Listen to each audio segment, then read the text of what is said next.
All right. Hello, everyone, and welcome to Partnership Connections. This podcast is centered around child welfare training and educational topics, all with the goal of helping to support those already working in or with an interest in working in child welfare. My name is Stan Brazier, and I'm the project director for the Learning Partnership between Rhode Island Department of Children, Youth, and Families, or DCYF, and Rhode Island College. Our desire is to bring information from experts on a variety of topics, all at no cost to hardworking professionals and others. Today, we have a special guest host and one of our returning guests. So joining us today as a guest host is Holly Pacheco from DCYF. Holly, good to see you. Good to see you. Today, we're going to be speaking again with Dan Harvey about secondary traumatic stress, what it is, how to recognize it, and most importantly, what you can actually do about it. We'll talk about chronic exposure to others' reactions to traumatic life events and propose a process for monitoring and repairing the social worker's overworked nervous system. And as a disclaimer, please note that the views expressed do not necessarily reflect those of the college or DCYF. So without further ado, our guest today is Dan Harvey. Dan is a retired full-time assistant professor at the Rhode Island College School of Social Work, where he taught for 14 years. He is also the former director of the Certificate and Graduate Studies program in Child and Adolescent Trauma for matriculated MSW students. He has a 12-year assessment and trauma treatment practice working with traumatized children and adolescents, so he's our resident subject matter expert. Dan, welcome, and it's great to see you again as always. Welcome, Dan. Thank you, Stan. Thank you, Holly. I really appreciate you inviting me back, and I'm looking forward to discussing this really important topic. Yeah, of course. Very important. Yeah, so I think we take a similar approach with a lot of the podcasts we've done so far to give us a definition, define like what secondary traumatic stress is and how it impacts the brain and neurobiology. Okay, thanks for asking that question. I'm actually going to go back to the National Child Traumatic Stress Network, which was established by an act of Congress in the year 2000 to amass research regarding childhood trauma. And their definition, and I'm going to quote them, is secondary traumatic stress is the emotional distress that results when an individual hears about the firsthand trauma experiences of another. Now, this can be the retelling of a single event, or it could be multiple events. If you're interviewing someone who has just made a claim about having a traumatic life event that they've witnessed. Now, in this current time, many people are startled or triggered or upset by current events. And witnessing others' reactions, along with one's own internal reactions, can be upsetting. So this is the personal side of secondary traumatic stress, as that secondary traumatic stress intermingles with one's personal reactions. We can never take out the human component of people's reactions, since the human component also comprises that personal history, and it can be work history, it can be informal history, and that will inform the person's reaction. Part of what we're going to talk about today is how to sensitize oneself to manage that secondary traumatic stress and look for ways of healing. So just to recap a little bit, thank you for that. So it's something that obviously it's secondary, doesn't happen directly to you, right? Mm-hmm. And it could be anything. Do you want to quickly maybe just describe a traumatic event again for those that might be new to the podcast and just explain a little bit about what that is and what that looks like? And it could be anything, like you said, like a story even that somebody tells, not even something that they might witness. Mm-hmm. Right? So as an example of this, if you're a social caseworker and you've been assigned a case for an 8-year-old male who has made allegations of child sexual abuse, that child telling the story of what has occurred to them can have an impact upon the clinician, the social worker, the child welfare worker. That exposure can occur over and over again in multiple cases, and it has a kind of an overall effect. After a while, there's something that occurs internally for the social worker by listening to all of this trauma over and over and over again. Because remember, it's kind of like watching a train wreck, and you have no power to stop it. So it takes a bit of work on the part of the social caseworker to manage how they're interpreting what they're hearing secondarily from that child. Right. And how does it impact that individual's hearing that story or having to read those case notes over and over? How does that like repeated exposure impact their own brain, their own neurobiology? So everyone has specific types of structures within their brains in order to manage both emotion and memory. And that's where the trauma memories will be lodged. So, as mentioned before, exposure to witnessing others' reactions can have a parallel process effect upon the social worker. And then what happens in the social worker themselves, who's witnessed traumatic events and the client's trauma response, it can activate what's referred to as the sympathetic nervous system, which is part of flight, fight, freeze, or fawn. And the fourth one, fawn, being added more recently about the person will kind of comply with their perpetrator just to be able to survive. Now, this involves the hypothalamic pituitary adrenal HPA axis, which is the combination of particular structures within the brain. And this triggers a neural hormonal cascade of endogenous hormones in the body. And one specifically that we would really want to monitor is cortisol, which activates the sympathetic nervous system. And here's a side note. This is also the hormone that contributes to weight gain. So you can just imagine by listening to all of this and having the cortisol being stimulated over and over again, one would want to pay attention to how their body is actually absorbing all of that information. And the key to undo all of this is to calm the brain and the body, moving to the parasympathetic nervous system response. And we'll talk a little bit about this, how to manage those responses in a bit. Great. So, if I'm hearing correctly, and you worked with victims of child sexual abuse, and maybe you could tell us a little bit more about that, but could even reading this case over again, if you had to, can that be re-traumatizing for the individual professional as they have to go back and read it, even if it was something that they already knew about, but they have to go back and maybe read the case notes again or review things? Does that continue to have the same impact, or does it impact to get like mitigated because they're more familiar with the story or the case? Is there any sort of like research around that, whether or not the impact gets lessened over time for the individual are they able to, I guess, build up their own endurance, I guess, for lack of a mental endurance Or over possibly, a course of time if they've read something or they become more familiar with it? Or is like each, secondary traumatic event unique for the professional? So it could be looked upon as a type of immunity that may or may not happen. And it's going to depend on where the social worker, the social caseworker is coming from. So it's important to recognize that every time an event that is considered traumatic gets exposed, there's always the possibility of re-traumatization, not only to your client, but also to the social caseworker.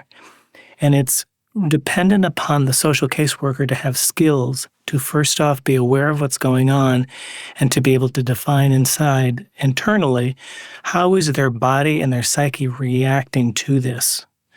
Constant repeating of a particular topic or a case study may not necessarily affect in the first way, but for some people it can, especially if they have a parallel process, if they have a history of abuse themselves.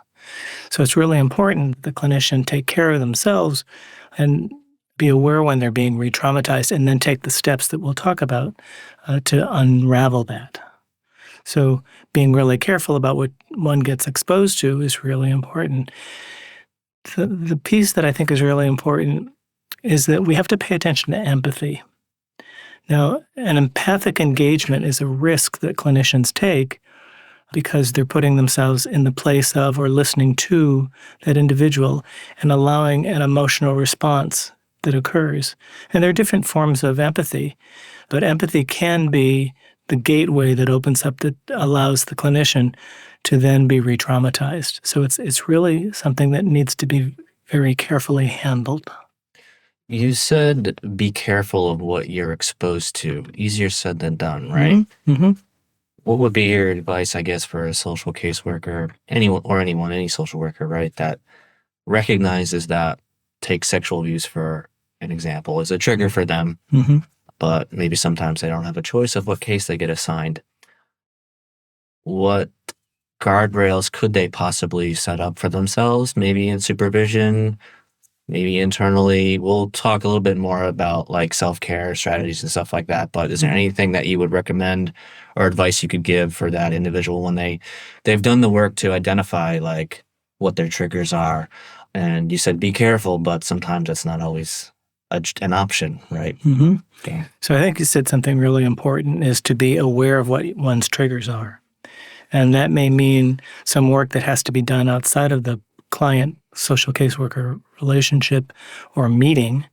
You did mention supervision, which is very, very important, that one has a trusted adult who will be able to listen, to empathize, and to support the social caseworker in what they're being exposed to. Telling people to buck up and just, shut up and go along with it is not really healthy for anybody. And in the other extreme, being too sympathetic or being too empathic is also not going to help. So one has to figure out a balance. Usually one of the characteristics that I would look for in a supervisor is someone who is non-judgmental, who listens, who supports, and then repeats back. So this is what I'm hearing you say. This, and this is what you're being bothered by. And then carve out a way for the clinician to move forward when dealing with a particular type of case. And you're entirely accurate. There are times when you don't have the choice to be able to say, I can't deal with this particular case. What I usually suggest is that the social caseworker has like a 3-step process. First off, how do they know that they've been triggered? And what particular aspects of a particular case have they been triggered by? Right? So identifying those components are really important. The second portion of this is, what can you do about it? So it may mean taking some action for putting in some supports in place for the client to be able to continue to move on. But what can the clinician do in order to manage that secondary traumatic stress? Thinking about this, how much control does the social caseworker actually have? Mm-hmm. Especially if they're dealing with the courts, where the judge may make some type of pronouncement that says, I don't care what it is that you've said, this is what I want to see happen. Right. And it happens. And it does happen. Right. Through no fault of the social caseworker. Sometimes you have judges who have a trauma-informed history where they've studied this and they understand what you're bringing to them, and sometimes you don't. And that's unfortunately the luck of the draw. And I think also, too, Dan, sometimes as a worker, you'll receive a case and the reasoning that it opened was because of child sexual abuse. So you're fully aware of what you may be getting into when that case is assigned to you. Even for CPS, the investigators that go out, maybe that's why the call came into the hotline. So they're aware of what they're going into.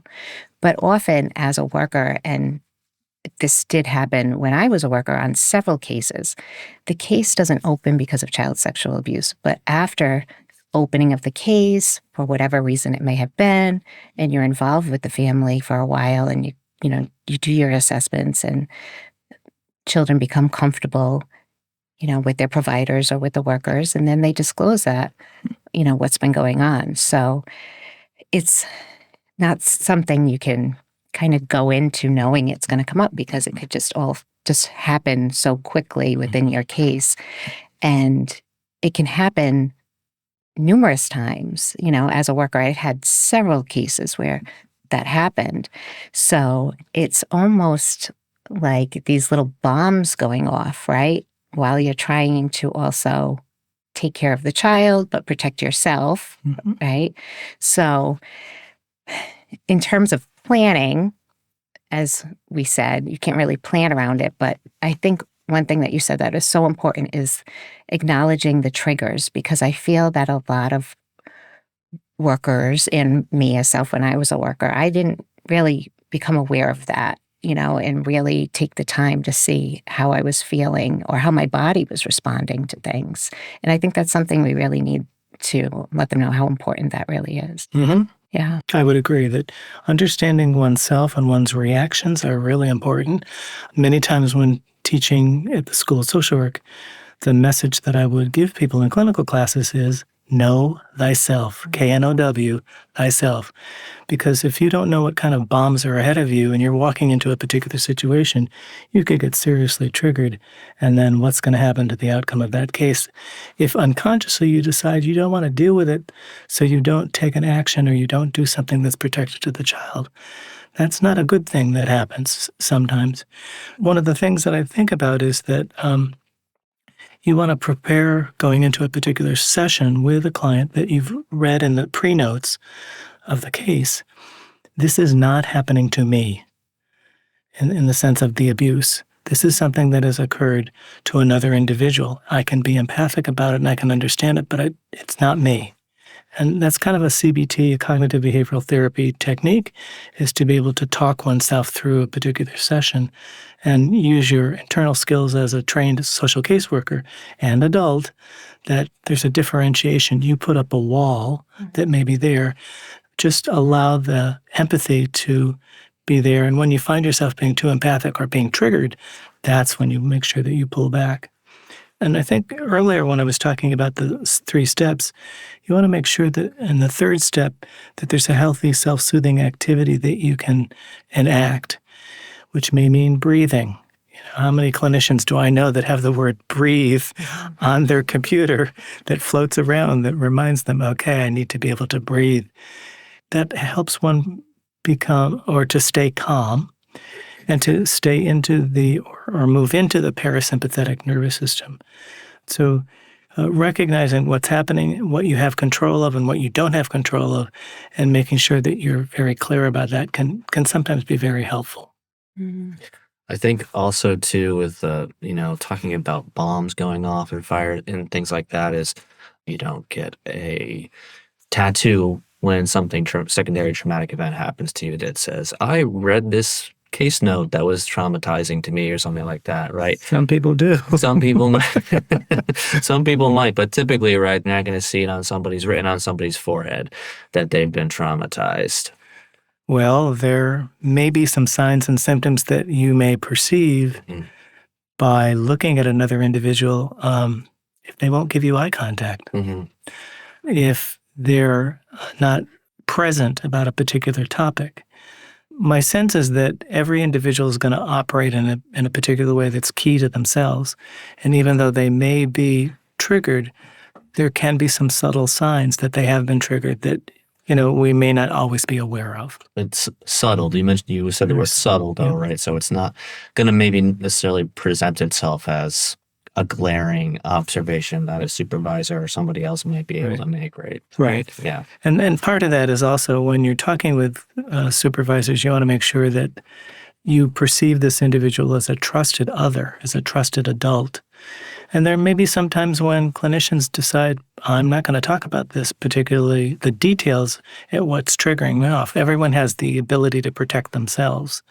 But just be aware that there are certain situations or certain case notes that may be a little triggering for you. And that's like walking down the street and making sure that you step around the potholes. Right. You mentioned step 3 with some self-soothing things, right? But how else can social workers evaluate their self-care needs? And I think one thing that I've heard is people will use the phrase like, this has been like therapy for me, when it's not really actual therapy. Is actual therapy something that you would recommend? Is referring to something as therapeutic helpful? Is it not helpful? Because I've heard that tossed around, and I said, well, maybe you really need some real therapy as opposed to something feeling therapeutic. And then the other side of that too is I think a lot of people will toss that phrase out there, this feels therapeutic, but it's just been them venting about something for 20, 30 minutes. So I kind of get skeptical that is that really helpful? I know that was kind of a lot that I just said right there, but what is your thoughts about how we can kind of like evaluate some of our self-care needs and think about things being therapeutic? So you can use standardized tools. First off, we'll talk about that, what's been published in research. And there's one particular standardized self-monitoring scale that's called the secondary traumatic stress scale, which gives you a number of axes that you would check and tell to what degree are you actually triggered by this and creating some type of stress in you. And I just want to put a side note in to remind everybody that if you've read Bessel van der Kolk's The Body Keeps the Score, no matter how much you push this stuff down, your body's going to register it some way or another.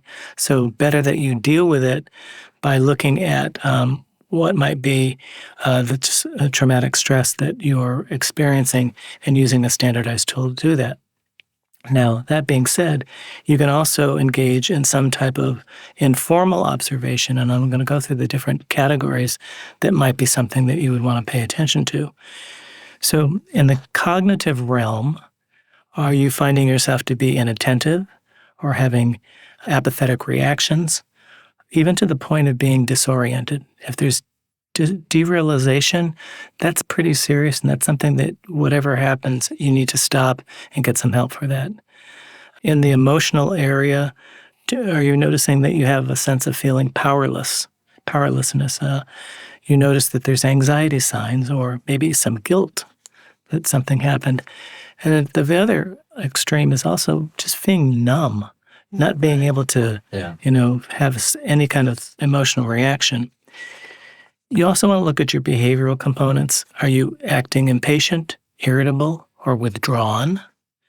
And then spiritual, for some individuals, spirituality is really important, and they may find a loss of purpose, some helplessness again, and for certain individuals, a loss of faith in their higher power, if that's important to them. And spirituality, not always necessarily, it can include more than just organized religion, right? Correct. It could be more holistic spiritual needs that people can, like you said, mention a higher power or even like connection with nature, that kind of thing, right? So, and there are, certainly multiple formal religions that are available on this planet, but it doesn't necessarily have to involve a religion. For some individuals, picking up and doing some yoga helps them with their spirituality, and whatever it is that works for the clinician, I think that's something that they need to continue to follow up on. On the personal relations realm, if they're feeling very mistrustful or conflicted or having difficulty with intimacy. And I remember at one point when I was doing some treatment at one of the agencies myself as a clinician, there was a group of us that had some response because all we were doing was child sexual abuse evaluations. And after a while, we realized that we were pulling away from our family members, specifically the children, because our relationships had been tainted by this constant exposure to children being hurt.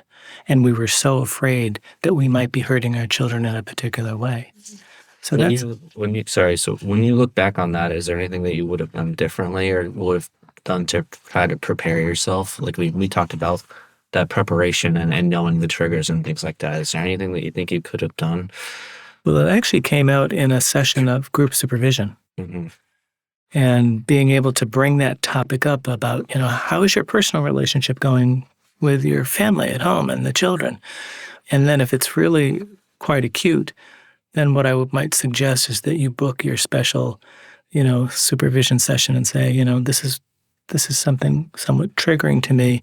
I just wanted to let you know I'm working through this. I'll be fine. And this is what I'm doing to take care of myself. Mm-hmm.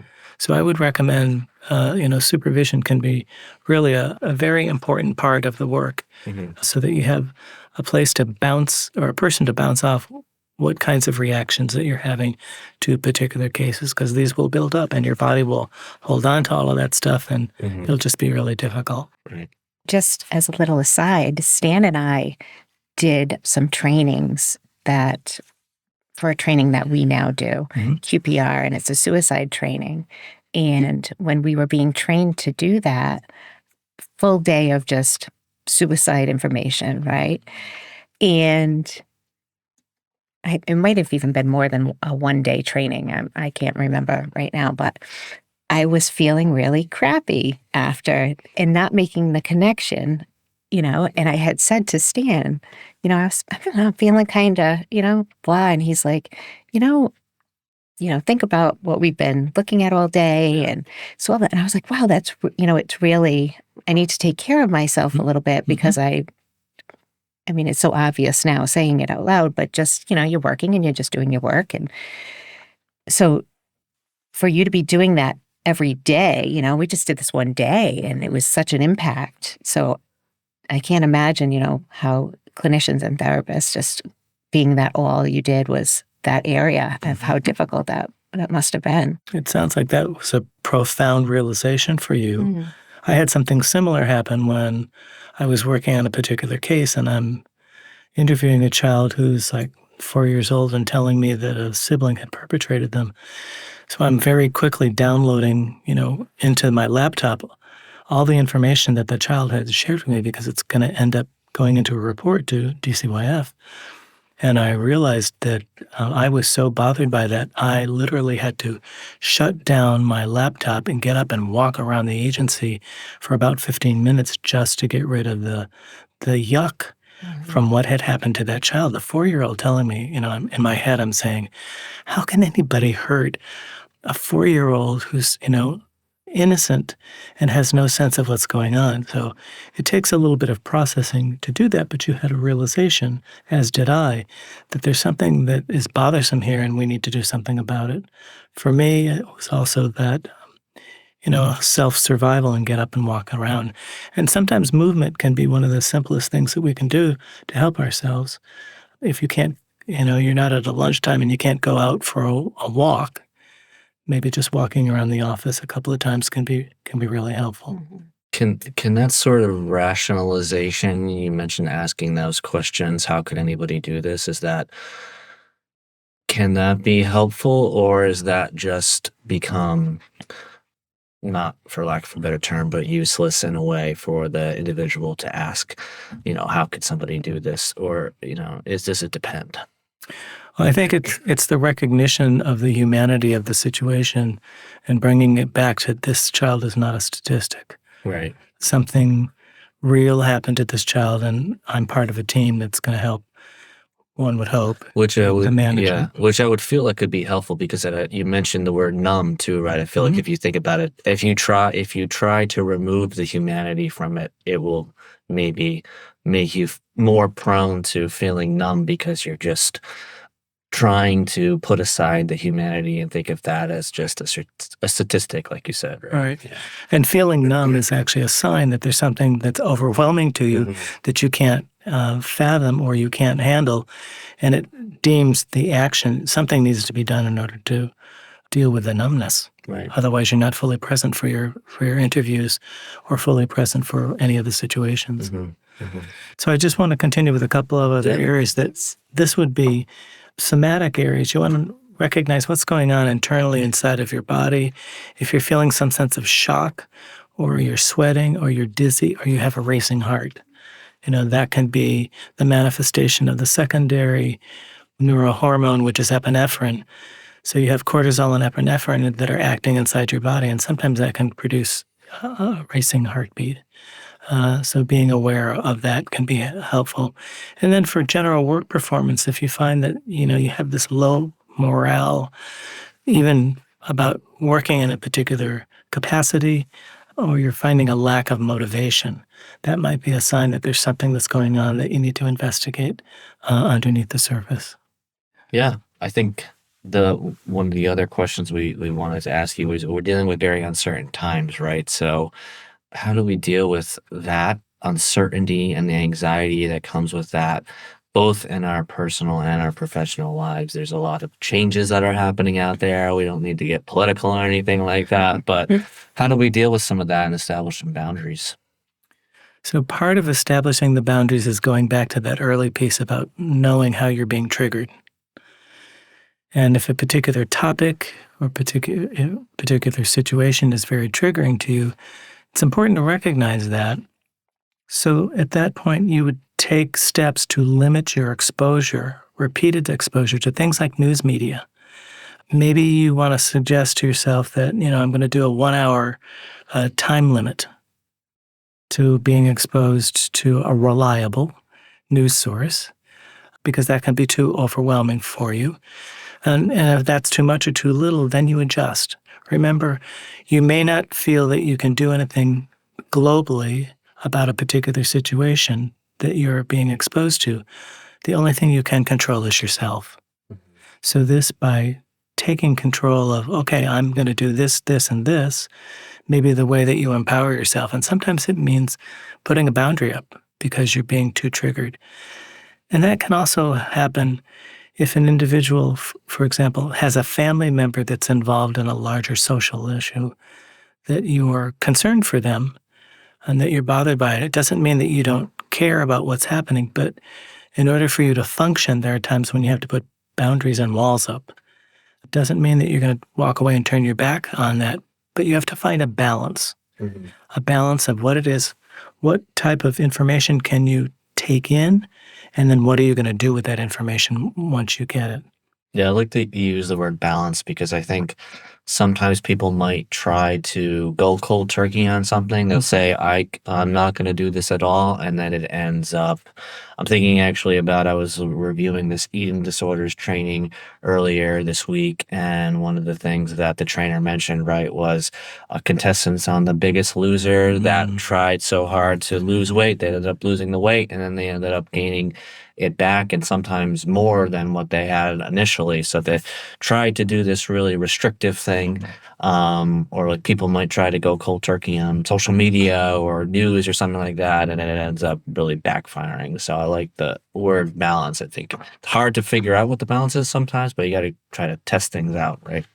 You do, and it may mean that you're going to be reevaluating your exposure to, for example, news media every day. Yeah. Like someday you're going to feel a lot better and you're going to listen to, Morning Edition. And then another day you might be listening to Boston Public Radio. The thing that you'll recognize that, fairly soon is that you're not sitting and watching MSNBC for 24 hours because it's too triggering. Yeah, and I think for the workers too, depending on, how their day was or their week was, because something terrible could have happened during their day, so they need to adjust their boundaries, with the media or whatever it is that they're trying to keep boundaries up with. So to be flexible with the boundaries. That's important, to be flexible and to give oneself permission to be able to adjust those boundaries as needed. Because a person has to have a sense of self-agency that they can protect themselves in the public. And that's why I don't, certainly recommend exposing your colleagues to the trauma that you're going through. It's a private issue. Trauma bonding. Because that could create a cascade in your office that you don't want to deal with. Right. But have some empathy and some sympathy for individuals who are going through similar kinds of situations as you are. And if you realize, something's working out and you're putting some boundaries up around news media, maybe you could share that, not necessarily what specifically is being triggering to you about that. I think that's a great idea because I think that now a lot of people just can feel overwhelmed because things are everywhere, right? It's on the TV, it's on your phone, your pop-ups on your phone, of what's going on in the world, and it's everywhere you go, right? It's there. So you feel like you don't have control, but in reality you do, with setting these boundaries and allowing certain times through the day or what you're going to allow in. And some people have actually said to me that they're taking a breather from social media. And adults have the right to do that. You don't always have to be connected 24 hours a day to something that's going on because you don't know the intention of why individuals are posting things online. It could be truthful, but many times it's not. And you just want to be careful with that. We're living in the post-truth era. Of what's happening. But I like the word triggered too, because you could watch MSNBC for 24 hours a day, and be fine, but maybe there's that one story that triggered you. So it wasn't the 23 and a half hours. It was that one story that got under your skin. Could very well be that. And you also want to make sure that if you do engage others who don't share your personal beliefs, you want to validate that you've heard the other's statements, but don't try to convince them that your view is the right way. That promotes more dialogue. Just say, thank you for sharing with me.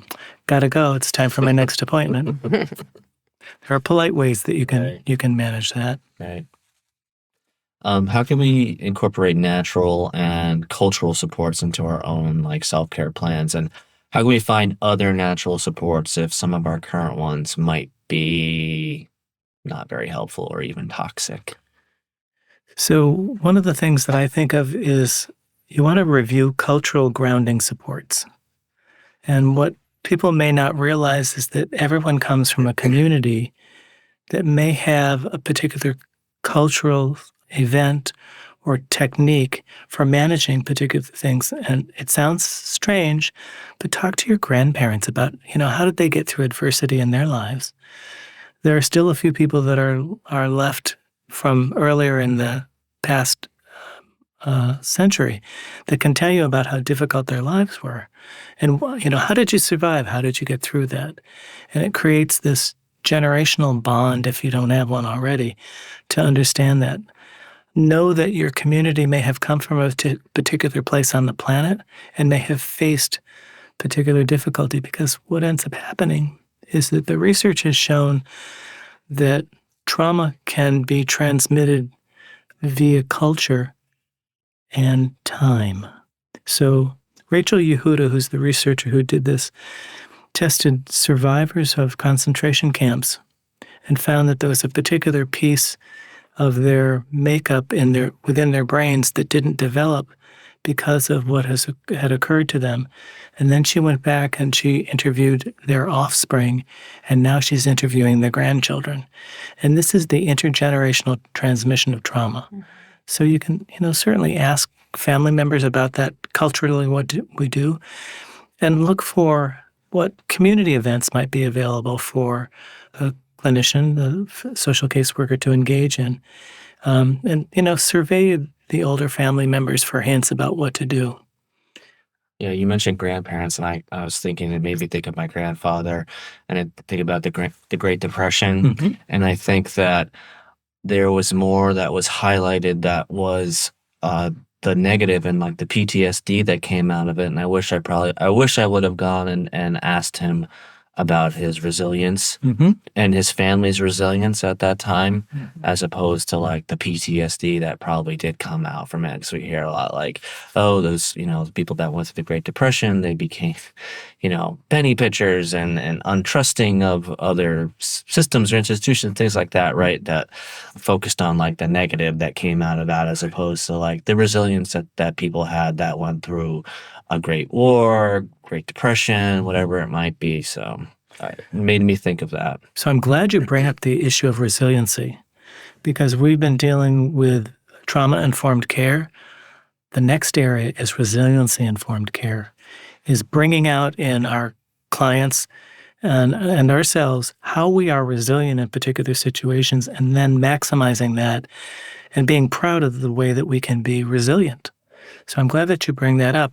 It doesn't necessarily mean that we have to go back and deal with trauma specifically, but what is it that's within you that is a strength that you can bring forward and help yourself in the current time? So what did you learn from those really difficult situations about yourself and about the kinds of things that you need in order to survive? That can be really helpful. Do either of you have an example of how you've built resiliency in your work, or think lessons that you learned about becoming more resilient? I think for me, it was recognizing that I may not have any control. Mm-hmm. I can be a bit of a control freak, I'll admit it. And there are events that occur that it's like, Dan, you do not have any kind of control in this situation. What can you do to both manage yourself and how you're dealing with things? And what is it that you can contribute to the particular situation that might help your client? Mm-hmm. But you don't necessarily have a control of what's going to happen in their lives. Right. How about for you, Holly?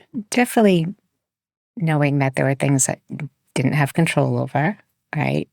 Especially with some cases you wish it would go one way, or you wish someone would do something, right? But you absolutely have no control. So I think just knowing that I did my best, Mm-hmm. right? And that's what, knowing I was a good worker and, had a great supervisor. I was very fortunate as well. And just knowing that I did my best. People would often say, don't you want to take all the kids home? I've said, no. If I did, I wouldn't be able to do my job, but to know that they're safe and they're okay and that I'm doing the best that I can do. I think that was really something. Excellent point. It doesn't always work out maybe necessarily, but you can hopefully sleep better at night knowing that you did what you could do that was within your control and to the best of your abilities, right? Right. So do we have some time to talk a little bit about grounding techniques? Yeah. Go for it. So I think it's really important when people are looking at ways of helping themselves that they investigate grounding techniques in order to get back into their bodies. Now, this may sound highfalutin to get out of your head and into your body, but that's what ends up happening is when people are anxious, this treadmill starts and people are going in their heads, well, this is happening, and that means this will happen, and this will happen, and this will happen. And that ends up taking the person out of their current moment and just they're staying in their heads. So it's important to be able to ground to one's body, and there's specific physical activities that you can be involved in that could be helpful. So additional sources for grounding you can find on the web at healthline.com, Therapist Aid, and then Johns Hopkins University Human Resources actually puts out some grounding techniques. And usually those techniques are used to help individuals feel more present and connected to their surroundings, their body, reduce anxiety and stress. So some helpful grounding techniques are in categories. There's something called sensory grounding, where you focus on your senses and pay attention to what you're seeing, what you're hearing, what you're smelling, what you might feel around you for the weather, if you're eating, what tastes good. And you want to describe these sensations in detail. You can also engage with nature. Know that the Scandinavian countries on the wellness index score really high. And one of the things that they do is they get out to nature. And, you think about the Western world, what do? We get on our phones or we get on our computers. So engage with nature, go outside, walk on the grass, sit under a tree, listen to the sound of birds. OMG. Now, on a personal note, I try to walk 1.5 miles every day, and I did this even over the winter. When it was 22 degrees outside, I just bundled myself up more and made sure that I was warm in my coat, and I got what I refers to as my sleeping bag coat. It's one of those that goes down to your knees, and then I had boots on, and I was able to maintain 1.5 miles unless it was, snowing heavily or even raining. I wasn't doing that, and I realized after I got home I would feel so much better after doing that. So exercise can also be one of those sensory grounding techniques, which, you may have, something that you do. Oh, I definitely am an exerciser. I need to for my own mental health. If I didn't exercise, you would want me to exercise. You would pause everything and say, go exercise. Yes, now, Holly, please go exercise. Yeah. Which I do many different things. I, find what works for you and what you like, but I also am someone to be outdoors, and it really works for me. And even in the rain, I will go for a walk in the rain. When it was really cold, most recently, I dug out my long johns and I put them on underneath and I bundled up. And you feel so much better. And one thing that I think too, because frequently we'll just, I don't really want to do that. It's cold or, it's raining, which is understandable. But for me, I look at it as a blessing that I'm able to do that physically. I am able to go outside and walk, and that there's someone else right now who would love to be able to go for a walk who can't. So I can, so I do it, and I'm present and enjoy it because I can. So I'm blessed. That's how I look at it. So you're bringing up another area, and that's gratitude. Recognizing what it is that you have that's a support and the ability to engage in that creates a sense of gratitude, and you recognize that you may not have, or someone that you know may not have that ability to do it. And one is grateful for being able to have the freedom to be able to go out and breathe the air and walk around for a little bit, because there are individuals who, for whatever reason, can't do that. Absolutely. That's helpful. I think with gratitude too, even if you're talking about going on for a walk in the middle of the winter, you don't hear a lot of people say, "Oh, it's a beautiful day." You'll hear them say that when it's nice out in the summer and it's nice and warm, it's beautiful. But I've found that like going out for a walk or going outside in the middle of winter it's a different kind of beauty, right? People don't recognize the beauty of the different seasons, or they think, oh, it's dreary. And there's beauty, I feel like, in every day. When you mentioned gratitude, we don't necessarily take the time to be grateful for that. And recognizing the beauty in like every day. It's not kind of sounds cheesy and cliched or whatever, but like I've found that I don't hear a lot of people say, "Oh, it's a beautiful day," and then dead of winter. But I think we should probably try to do more of that. Yeah, every season has its beauty. Yeah, Mhm. absolutely. There's another thing called the 5-4-3-2-1 technique, where you identify 5 things that you can see, 4 things that you can hear, 3 things you can touch, 2 things you can smell, and 1 thing that you can taste. So you're engaging all of your senses across the continuum. Physical grounding can also be walking barefoot and feeling the ground beneath you, or going to the beach in the summer and feeling the sand. We talked about grounding oneself by sitting down or lying down, but there's a technique that you can use that we were teaching interns over at Alpert Medical School, is that when they're in a particular tight situation where they're tense, if they're standing up, they can lean against the back wall and push themselves against the wall to get grounded. And it's a way of getting back into their body. And people don't necessarily notice, that's what you're doing. You can do that also in a chair. If you're sitting at a round table and you have a discussion, you can use your legs to push you back into the chair and provide a level of grounding. Mm-hmm. That can be helpful. Cognitive grounding, you can count backwards from 100 or forward from 1. If you really want to challenge yourself, try serial 7s, and then you'll be prepared for any kind of mental health examination. Serial, so 7 plus 7 plus 7, that kind of says 7, 14, 21, or what's that? It's serial 7 subtractions. So 100 minus 90 7, minus 7, minus 7 minus Okay. 7. And okay. Just as an FYI, it's distracting, but it's also a mental health evaluation technique as part of a mini mental. Mm-hmm. You could use it to empower yourself Mhm. rather than evaluate your client. Or discourage yourself. Social workers here, we're not all great at math. You can also learn to repeat a mantra. So you choose a particular phrase or a word that has special meaning to you. It can be associated with an image, maybe a picture of a family member that you found to be soothing. Like, some of my students would say, if they're Latina, oh yes, my abuelita, I really love her and I miss her. And when I look at the picture of her, I get this warm feeling inside. That's a way of grounding, Yeah. because you're taking your remembrances from that individual and putting it as part of a calming technique. Mm-hmm. You can also use visualization, imagining yourself in a peaceful and calming place. You can use that in combination with meditation by imagining like going to the beach, being on the sand, or even walking, in the forest. Mhm. There also can be simple kinds of things like listening to calming music. Mm.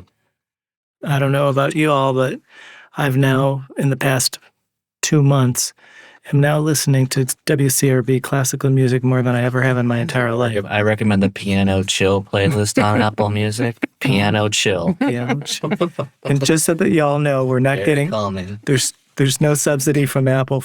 No, for mentioning Apple does not sponsor this. But thank you for that technique. I will try that. Also use a grounding object. And I used to use this with some of the kids that I worked with. I had a whole collection of rocks that were smoothed, purposefully smooth, that you might even have like a thumb indentation. Mm. And if a child was particularly bothered by it, by their history and what had occurred to them, I would give them one of these rocks, and they could keep it in their hand, and they could ground themselves by rubbing their thumb against that particular rock. And it came in, different colors, and some of them were quartz, and some of them, kids just really appreciated that because they were able to ground themselves without letting anybody know that they were doing that. So that was somewhat helpful. Read, write, garden, do another activity that helps you focus and relax. And I'm going to bring this back from what you mentioned earlier, Holly. Remember to experiment with different grounding techniques to find what works best for you. And it's important to be patient and consistent with your practice. Consistency is many times the key. Yeah. I think a lot of it too is self-awareness and hitting the reset button, not being too hard on yourself if things are not going well, if you're noticing something that's going wrong, just hitting the reset button, trying to start over. And it's not a failure. You're not a failure. You're not a bad person for whatever might have happened or how you feel. There's nothing wrong with how you feel, right? And I think so much of this is about good self-awareness, recognizing your triggers, what's working, what's not working, how things are affecting you, etc. Right? Yeah, and then what can you do with it? What are you going to do about it? Yeah. Any final thoughts? Nothing from me. Some great stuff. Yeah. I think we've covered a lot. Yeah. Awesome. Thank you, Dan. Appreciate you having us again. Thank you, Holly. Thank you. So good to see you again. Yeah. Yes.